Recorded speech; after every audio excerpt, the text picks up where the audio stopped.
اعوذ باللہ من الشیطان الرجیم بسم اللہ الرحمن الرحیم الحمد للہ رب العالمین والصلاة والسلام علی سیدنا و نبینا و حبیب الہنا و طبیب نفوسنا بالقاسم المصطفى محمد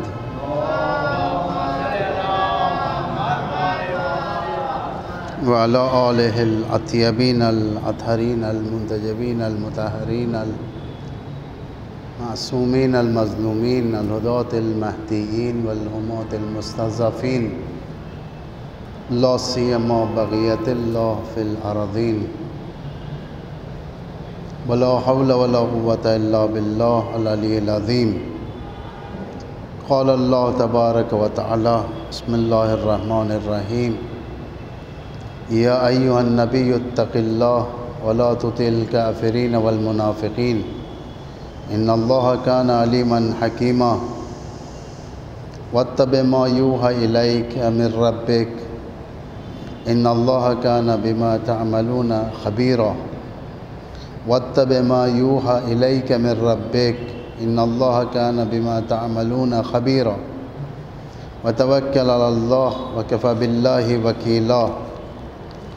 آج ہم اس ماہ مبارک رمضان کے دروس اور سلسلے میں سے 6ویں سلسلے میں داخل ہو رہے ہیں کہ یہ معنویت کا مہینہ جس میں انسان کے ذہن خدا کی طرف سے معنوی لحاظ سے پاک رہتے ہیں۔ حتی الامکان انسان ماہ مبارک رمضان میں روزوں کے عالم میں وہ فکروں سے بری رہتا ہے جو فکر منفی فکر ہوتی ہے، اللہ پر بھروسہ ہوتا ہے اس سے۔ منفی فکر وہ فکر جسے اس کی روح کو تڑپانے والی ہوتی ہے، گناہوں کی فکر، وہ فکر جس میں انسانی حقوق، انسانی ارزشوں کے خلاف ہو، ویسے فکر۔ اسی لیے اماموں نے تاکید کیا ہے کہ ہر چیز کی ایک غذا ہوتی ہے، یعنی بھوک لگتی ہے ہر چیز کو، اس کی ایک غذا ہوتی ہے، کھانا پینا ہوتا ہے۔ معنوی غذا بھی ہوتی ہے۔ معنوی غذا تم اچھے اچھے باتوں کو تلاش کرو، حدیثوں کو تلاش کرو، حدیثوں کو، کیونکہ وہ معنوی لحاظ سے انسان کو سیراب کر دیتے ہیں۔ اچھی حدیثیں، روایات، قرآن۔ ڈپریشن میں نہیں آتا انسان۔ دیکھیں ہمارے پاس اسلام میں ڈپریشن کی بیماری اصلاً نہیں ہے، نہیں کہ کم، اتنی کم کہ نہیں کے برابر ہے، بمقابل دوسرے مکتبوں کے خودکشی کا کرنا، خود کو مار لینا، خود کو ختم کر لینا، لوگوں کا پاگل ہو جانا، یہ ڈپریشن کے شکار ہوتے ہیں۔ ڈپریشن وہاں ہوتا ہے جہاں پر اللہ نہیں ہوتا، ڈپریشن وہاں ہوتا ہے جہاں پر سجدے نہیں ہوتے، ڈپریشن وہاں ہوتا ہے جہاں پر توکل نہیں ہوتا۔ اسی لیے اس سورہ میں سب سے بڑا پیغام جو خدا کا ہے سورہ احزاب میں وتوکل علی اللہ، اور اپنے خدا پر اعتماد کرو، اعتماد، وکفی باللہ وکیلا۔ خداوند تمہارے لیے کافی ہے، اکیلا وکیل کافی ہے، کفی باللہ وکیلا، وکیل ہے وہ، کافی ہے۔ ہر مشکلات کا حل پروردگار ہے۔ توکل اس کو کہتے ہیں، یعنی خدا پر اپنی محنت کرنے کے بعد، اپنے تمام فرائض انجام دینے کے بعد بعد میں خدا پہ بھروسہ رکھنا۔ کسان کیا کرتا ہے؟ فارمر پوری محنت کرتا ہے، زمین کو جوتتا ہے، پانی دیتا ہے، بیج لگاتا ہے، ہر دوائی چھڑکتا ہے، سارے کام کرنے کے بعد ایک سائے میں بیٹھ جاتا ہے، بیٹھ کر اللہ پر بھروسہ کرتا ہے، بعد میں خدا اس کی مشکل کو حل کر دیتا ہے، بارش نازل کرتا ہے جس سے فصل اچھی ہو جاتی ہے، پھر اس کے بعد وہ اپنی محنتوں کا نتیجہ حاصل کرتا ہے، فصل کو بازار میں بیچتا ہے، پیسہ کماتا ہے۔ اسے کہتے ہیں توکل۔ توکل ہاتھ پہ ہاتھ رکھ کر گھروں کے اندر بیٹھ جانے کا نام نہیں ہے۔ توکل یہ نہیں کہ میں صرف دعائیں کرتے بیٹھ جاؤں، خدایا میرا یہ کام کر، میرا یہ کام کر، لیکن خود کو کوئی حرکت نہ دوں، مومنٹ ہی نہیں ہے میرے اندر، باہر نہیں جا رہا ہوں، محنت نہیں کر رہا ہوں، کام نہیں کر رہا ہوں، صرف دعا کر رہا ہوں، دعائے توسل پڑھ رہا ہوں، دعائے کمیل پڑھتا ہوں، دعائے ندبہ پڑھتا ہوں، جوشن کبیر پڑھتا ہوں، شب قدر کے اعمال کرتا ہوں، سب چیز کر رہا ہوں، لیکن محنت نہیں ہے، تحرک نہیں ہے، اسے کہتے ہیں توکل نہیں ہے۔ توکل کے ساتھ مذاق ہے یہ، محنت کے بعد توکل اچھا دکھتا ہے، دوا کھانے کے بعد دعا اچھی دکھتی ہے، بغیر دوا کے دعا بیکار ہے، مذاق ہے۔ بیمار پڑ گئے، میں دوا نہیں کھاؤں گا، صرف اما یجیب پڑھا کروں گا، مذاق ہو گیا ہے، آیت کا مذاق۔ واسطے دیے چلے جا رہے ہیں، پروردگار اہل بیت کے صدقے میں مجھے شفا دے، مذاق ہو گیا دعا کا۔ اگر آپ دوا کھاؤ گے اور دعا کرو گے، یہ دوا میں اثر پیدا کرے گی، جیسا کہ خدا نے خود کہا ہے اپنے نبی سے، حضرت موسیٰ سے، تم دوا کھاؤ، اس دوا سے میں کہوں گا کہ اب شفا دے،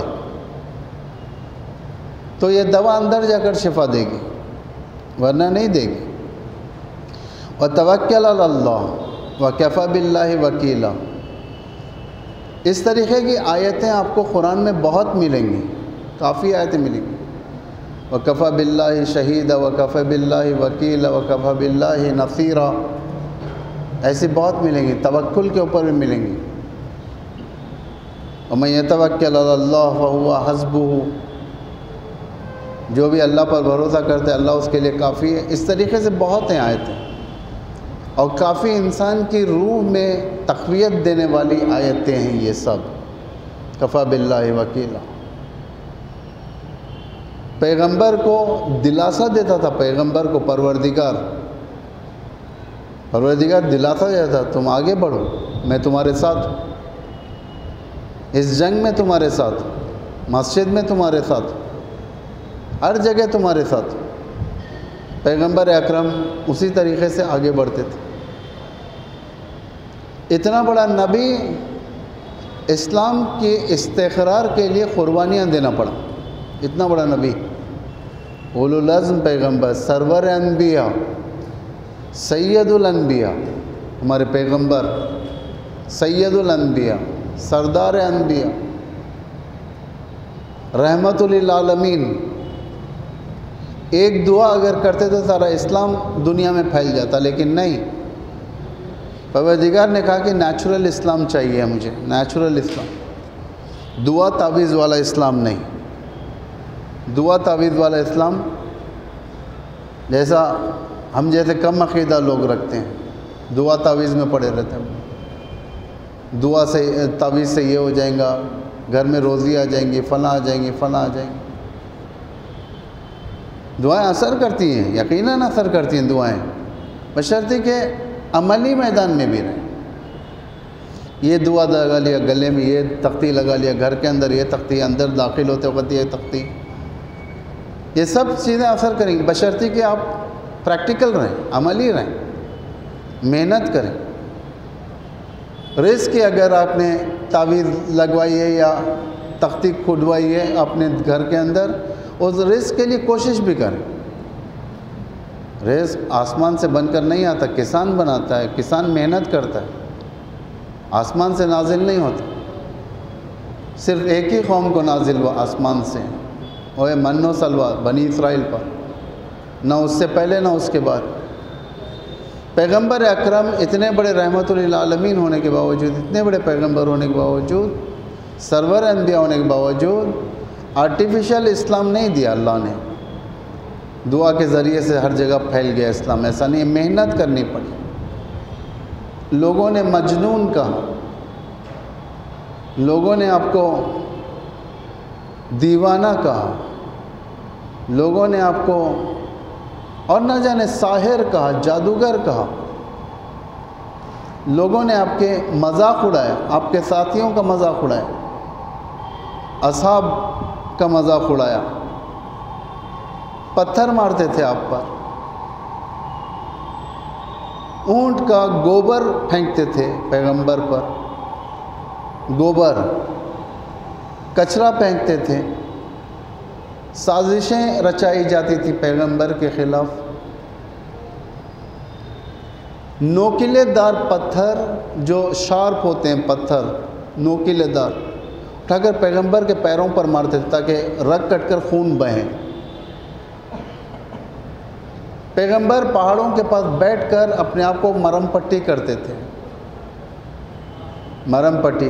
جبرائیل آئے، آپ اجازت دیں، ایک اشارے میں ساری امت کو ختم کر دیں گے، کفار کو ختم کر دیں گے۔ پیغمبر مسکرا کر فرماتے ہیں کہ نہیں نہیں، اللہ نے مجھے رحمت للعالمین بنا کر بھیجا ہے، تو ظاہر بات ہے یہ لوگ نہیں جانتے میرے بارے میں، اور جس دن جاننا شروع کریں گے یہ لوگ میرے بارے میں تو میری عزت کریں گے۔ یہ پیغمبر محنت کر لیں، مکے سے مدینے گئے، ہجرت کر گئے، مدینے سے اسلام پھیلنا شروع ہوا، اسلام پھیلنا شروع ہوا، جنگیں شروع ہو گئی، بدر، احد، اور اس کے بعد کی پوری جنگیں، خندق، خیبر، حنین، کتنی جنگیں، 60-70 سے زیادہ جنگیں پیغمبر کے دور میں، کوئی معمولی جنگیں، کتنے شہداء۔ اس وقت اسلام مکمل ہوا، اس وقت اسلام پھیلا، مشکلوں سے پھیلا اسلام۔ اسلام آسانی کے ساتھ ہاتھ نہیں آیا کہ آسانی سے اسلام ختم ہو جائے۔ اسلام نے محنت سکھائی ہے، اسلام نے بصیرت بتائی ہے تاکہ تم ببصیر رہو، پہچانو دشمن کے ہتھ کنڈوں کو، نادانوں کے حالات کو پہچانو۔ امیر المومنین کے اتنے سارے احادیث، کلمات، خطوط اور خطبے کتنے ایسے ہیں، امام فرماتے ہیں کہ دیکھو اتنا آسان نہیں ہے جیسا تم سمجھ رہے ہو۔ آسان دین دین آسان نہیں ہوتا، دین قربانیوں کا نتیجہ ہے، کربلا کی قربانی کا نتیجہ ہے دین سب سے پہلی جنگ بدر کی مشکلات کا نتیجہ ہے، دین احد کی قربانیوں کا نتیجہ ہے، حمزہ کی شہادت کا نتیجہ ہے، مالک اشتر کی شہادت، عمار یاسر، اور نہ جانے اس طریقے سے برجستہ صحابی۔ اکمال شہداء کربلا مولا، دین یہاں سے آیا۔ وَتَوَكَّلْ عَلَى اللَّهِ وَكَفَى بِاللَّهِ وَكِيلًا، خدا کہتا ہے کہ مجھ پر توکل کرو۔ توکل رأس اخلاقیات میں سے ہے، یعنی اخلاقیات کے جڑوں میں سے توکل کرنا اللہ پر۔ وہ انسان جو اللہ پر بھروسہ نہیں رکھتا، اس کی عبادتوں میں لذت نہیں۔ بھروسہ، توکل، ایسے بہت سارے نمونے آپ کو ملیں گے۔ ایک مرتبہ امام سجاد علیہ السلام کسی مدینے کی گلی میں غمگین تھے، اداس تھے، امام اداس تھے۔ دو سفید پہران والے امام کے سامنے آئے، آ کر سلام کیا، کہنے لگے کہ اے فرزند رسول، آپ کی اداسی کس لیے ہے؟ دنیا کے لیے؟ امام نے فرمایا نہیں، دنیا کے لیے میں غمگین نہیں ہوں، آخرت کے لیے؟ امام نے فرمایا ہرگز نہیں، میں آخرت کے لیے غمگین نہیں ہوں۔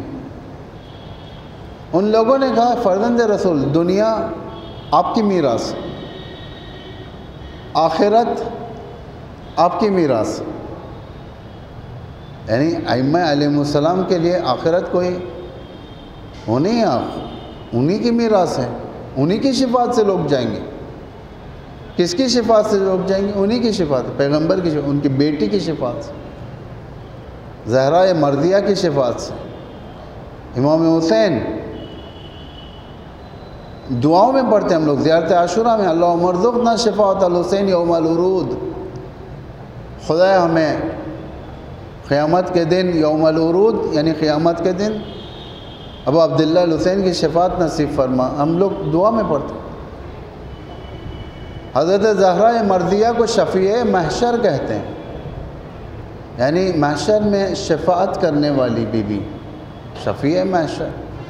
پیغمبر اکرم شفیع ہیں، سب شفاعت کرنے والے ہیں۔ پھر کس چیز کا غم ہے آپ کے اندر جبکہ ہر چیز آپ کے پاس ہے؟ امام نے فرمایا کہ مجھے غم عبداللہ ابن زبیر کے خطرناک منصوبوں سے ہے۔ عبداللہ ابن زبیر کا بیٹا، آپ نے دیکھا ہوگا مختار نامہ، سیریل مختار نامہ، جس کے اندر مکے کے اندر ایک کیریکٹر کو بتاتے ہیں بڑا پیٹ، منحوس ترین کیریکٹر، واقعاً منحوس تھا یہ، زبیر بن عوام کا بیٹا ہے، عبداللہ ابن زبیر بن عوام کا بیٹا، منحوس، شہرت کا بھوکا تھا، لذتوں کا بھوکا تھا، دوسروں کو کچھ سمجھتا ہی نہیں تھا، دوسروں کو اپنے بینیفٹس کے خاطر اس نے خانہ کعبہ کو جلنے دیا، بجھانے کی کوشش تک نہیں کی تھی اس نے۔ اس طریقے سے بہت ساری خباثتیں اس منحوس کے اندر پائی جاتی ہیں۔ عبداللہ ابن زبیر، اس کے فتنے سے امام فرماتے ہیں کہ میں غمگین ہوں، اس کا فتنہ بہت خطرناک فتنہ ہے، یعنی امام کے نزدیک عبداللہ ابن زبیر کا فتنہ، اس کی سازشیں، اس کے گندے منصوبات امام کے نزدیک بہت زیادہ پریشان کرنے والے حالات تھے یہ۔ تو ان دو شخص جو امام کے پاس آئے ہوئے تھے انہوں نے کہا کہ مسکرائے اور کہا کہ آپ بہتر جانتے ہیں کہ ان 3 جملوں پر کتنا یقین ہونا چاہیے۔ پہلا جملہ یہ ہے کہ کیا تم نے دیکھا کہ کوئی خلوص دل سے، اچھی نیت سے خدا کو پکارے، خلوص دل اور اچھی نیت سے خدا کو پکارے اور خدا جواب نہ دے؟ کیا آپ نے کبھی دیکھا ہے کوئی دل سے اللہ کو پکارا ہو، خلوص سے پکارا ہو، اچھی نیت سے پکارا ہو اور اللہ نے اس کا جواب نہ دیا؟ امام نے فرمایا نہیں، ہمیشہ اللہ نے جواب دیا ہے، پریشانی کی بات نہیں ہے، پیغام ہے یہ امام کے لیے پیغام نہیں ہے، قیامت تک کے لیے آنے والے لوگوں کے لیے پیغام ہے۔ کیسا پیغام ہے یہ کہ تم پکارو، خلوص سے پکارو، علیکم بالدعاء عند الرقہ فإنہا رحمہ، جو رقت دل کے ساتھ جو دعائیں نکلتی ہیں دل سے وہ رحمت بن جاتی ہیں۔ خدا اسباب فراہم کرتا ہے، راستے بناتا ہے ان کے لیے راستے بناتا ہے۔ آپ اگر دعا کرو گے خدا مجھے یہ دے، مجھے یہ دے، مجھے وہ دے، ہرگز نہیں دے گا اللہ۔ دعا صحیح طریقے سے کرو، دعا کرو خدا مجھے اس مقصد تک پہنچنا ہے، میرے پاس راستہ نہیں ہے، اسباب نہیں ہے، تو اسباب فراہم فرما۔ جیسا کہ آپ دعا میں پڑھتے ہیں، امام سے وارد ہے دعا، سبب لنا سببا لا نستطيع له سببا، یعنی خدایا میرے لیے راستہ بنا اس چیز کی تک پہنچنے کے لیے جس کے پاس میری طاقت نہیں ہے پہنچنے کی، یعنی تو راستہ دکھا۔ راستہ دکھاتا ہے اللہ،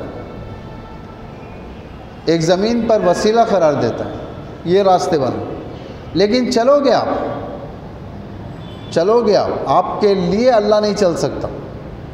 مشہور محاورہ بھی ہے، میں آپ کے ساتھ چل سکتا ہوں، میں آپ کے ساتھ چل سکتا ہوں، لیکن آپ کے لیے نہیں چل سکتا میں۔ اللہ آپ کے ساتھ ہو سکتا ہے لیکن صرف آپ کے لیے نہیں ہو سکتا۔ یہ سوچنے کا مقام ہے نہیں؟ خدا ہے ہمارے ساتھ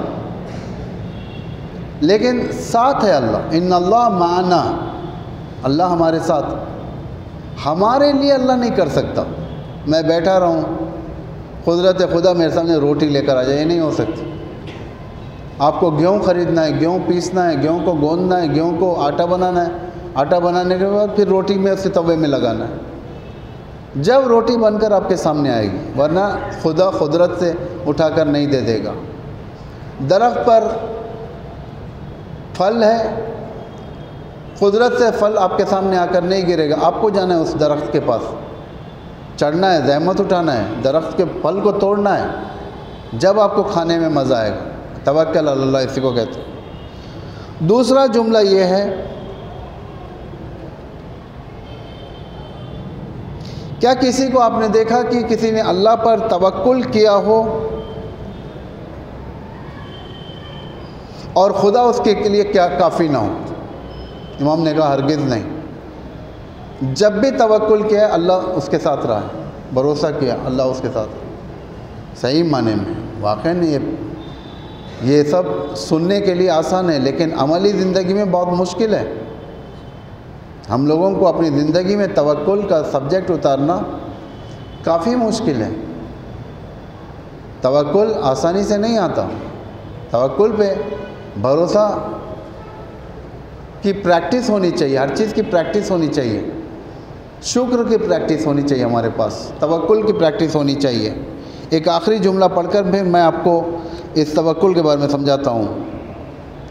کیا کسی کو دیکھا ہے کہ کسی نے اللہ سے سوال کرے اور خدا نے اس کو نہ دیا ہو؟ امام نے فرمایا کہ ایسا نہیں ہے، یقیناً اللہ نے دیا ہے، خدا ہے، بس احساس کرنا ہے ہم کو خدا کو۔ اپنے نیکڈ آئیز کے ذریعے سے اللہ دکھائی نہیں دیتا، اپنی آنکھوں کے ذریعے سے اللہ دکھائی نہیں دیتا، لیکن دوسری طرف امیر المومنین فرماتے ہیں کہ میں اس خدا کی عبادت ہی نہیں کرتا جو خدا دکھائی نہیں دیتا، میں اس خدا کی عبادت نہیں کرتا جو خدا دکھائی نہیں دیتا، میں نے اللہ کو دیکھا ہے۔ امام فرماتے ہیں یہ بات، میں نے اللہ کو دیکھا۔ کسی نے پوچھا کس سے، کیسے دیکھا آپ نے؟ امام نے فرمایا میں نے دل کی آنکھوں سے دیکھا ہے، بے دل کی آنکھوں سے، ارادے کے ٹوٹنے سے میں نے اللہ کو پایا ہے، مضبوط ارادے ٹوٹنے سے میں نے اللہ کو پایا، مشکل حالات میں نے اللہ کو پایا ہے۔ اللہ پایا جاتا ہے لیکن اللہ کو پانا پڑتا ہے، ڈھونڈنا پڑتا ہے اللہ کو۔ ایسے نہیں کہ بنی اسرائیل کی طریقے سے تلاش ہے، موسیٰ میں اس وقت تک تمہارے خدا کی عبادت نہیں کروں گا جب تک میں اپنے آنکھوں سے نہ دیکھ لوں، ایسا نہیں ہے۔ دل کی آنکھوں سے دکھتا ہے اللہ، دل کی آنکھوں سے پریکٹس کرنی پڑتی ہے، توکل کی، شکر کی، الحمد کی،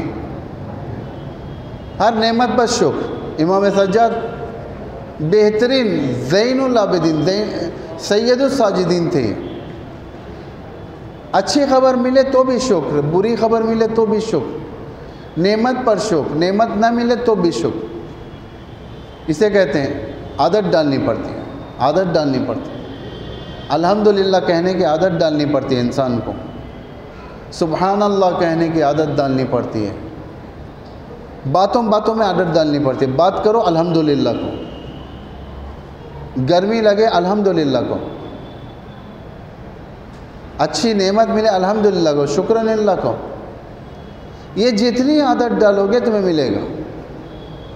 کربلا کا میدان کتنا بڑا میدان تھا یہ، پھر بھی شکر، امام حسین کا شکر، امام حسین کا شکر، الہی رضن بقضائک تسلیما لامرک لا معبود سواک یا غیاث المستغیثین۔ پروردگار تیری قضا پہ میں راضی ہوں، ہاں تیری قضا پہ میں راضی ہوں، تو جو بھی میرے لیے مقدر کر کے میں راضی ہوں۔ گھوڑوں کے ٹاپوں کے نیچے پائمال ہوں گا، راضی ہوں اللہ سے۔ دوش نبی پر سوار ہوں گا، راضی ہوں اللہ سے۔ بچے مریں گے، شہید ہوں گے، راضی ہوں میں تجھ سے، تو مجھ سے راضی رہے۔ تو خدا بھی انڈوز کرتا ہے نفس مطمئنہ کی طرف، یا ایتھا النفس المطمئنہ ارجعی الی ربک راضیۃ مرضیہ وادخلی فی عبادی وادخلی جنتی۔ اے نفس مطمئنہ، میں تجھ سے راضی ہوں، تو مجھ سے راضی ہو، دونوں راضی ایک دوسرے سے، تو آ جا میرے پاس، جنت میں آ جا۔ وادخلی فی عبادی، میرے بندوں میں داخل ہو جا، میری جنت میں داخل ہو جا۔ اس کی عادت ڈالنی پڑتی ہے۔ اللہ اکبر، الحمدللہ، سبحان اللہ صرف تسبیح کے حد تک نہیں ہے۔ کوئی اچھی نعمت دیکھو، اللہ اکبر کو، ماشاءاللہ کو، عادت ڈالو، عادت ڈالو۔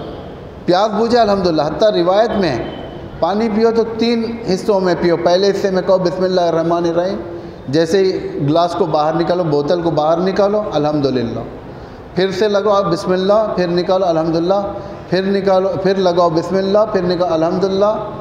اس میں اگر تم یہی پریکٹس کرو گے تو امام فرماتے ہیں جنت تم پر واجب ہے۔ جنت چھوٹی چھوٹی چیزوں پر ملتی ہے۔ جنت کو بڑی چیزوں کے پیچھے نہیں جاؤ، چھوٹی چیزوں کے پیچھے۔ عیسیٰ اسی کو کہتے ہیں نا، یعنی جتنا ہو سکے خدا کے نزدیک۔ جب انسان خدا کے نزدیک ہوگا جنت ملے گی۔ ایک انسان سارا قرآن رٹا مار رہا ہے، پڑھ رہا ہے، تیزی کے ساتھ پڑھ رہا ہے، تیزی کے ساتھ پڑھ رہا ہے، بالکل رک رہا نہیں، کئی قرآن ختم کر دیا۔ سامنے ایک انسان ہے جو ایک آیت روزانہ سمجھ کے پڑھ رہا ہے۔ اس کی ویلیو زیادہ ہے یا اس کی ویلیو زیادہ ہے؟ سمجھ کے پڑھنے والے کی زیادہ ہے۔ خدا کو سمجھنے والے کی ویلیو زیادہ ہے۔ پکارنے سے زیادہ سمجھنے کی ویلیو زیادہ ہے اللہ کے نزدیک۔ بہرحال یہ ایک مرتبہ سورہ حمد اور 3 مرتبہ سورہ اخلاص کی تلاوت فرما کر 2 مرحوم کے اوپر اصال فرمائے۔ ایک میر عباس علی رضوی ابن میر علی رضوی اور میر کاظم علی ابن میر ضامن علی پر اصال فرمائے۔